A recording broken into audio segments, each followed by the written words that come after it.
concluded. I call the member for Canberra. Speaker, my question is to the Prime Minister.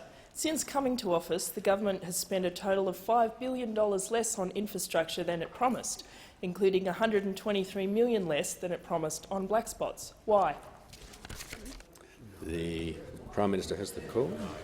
Well, Mr Speaker, as members opposite would know, the program and schedule of projects which the government pursues is one that is put together in partnership with the states and territories as we seek to implement that plan.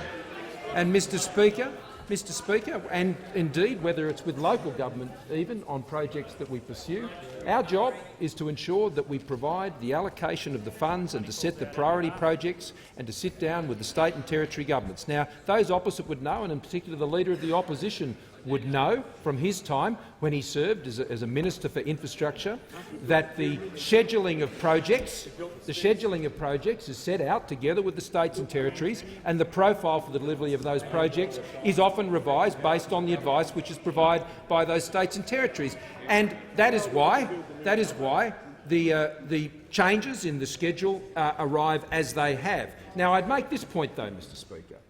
Under our government this year, we will spend around $10 billion on infrastructure. That is what is budgeted to be spent in this very financial year all around the country. Now, Mr Speaker, that's almost double what we inherited from the Labor Party when we came to government. And the Leader of the Opposition, who sits at the table now, I think from memory, and I'd be happy to stand corrected on this figure, Mr Speaker, but I understand the figure at that time was around $6 billion. And so this year, we're spending $10 billion or thereabouts, just slightly less than that. And the reason we're doing that is because 2 budgets ago we decided to put in place the $75 billion pipeline of projects over 10 years. And in the last budget, recognising the difficult situation that we're facing in the global economy, we increased that pipeline of investments over the next 10 years. $100 billion.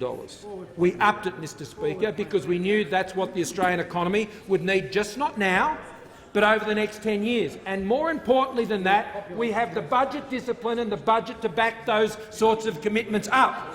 So, Mr Speaker, the reason for any change in schedules is not because of the lack of fiscal capacity or discipline because of this government, but because of any changes to scheduling that is done in relation to our negotiations with the states and territories. What I know from those opposite when they're in government, the reason they cut defence spending, the reason they don't list pharmaceuticals, the reason they have to strike flood levies and all of these things is because they never know how to manage money. And that's why at the last election Australians knew they could trust this government to deliver, because they know they can trust us to manage money.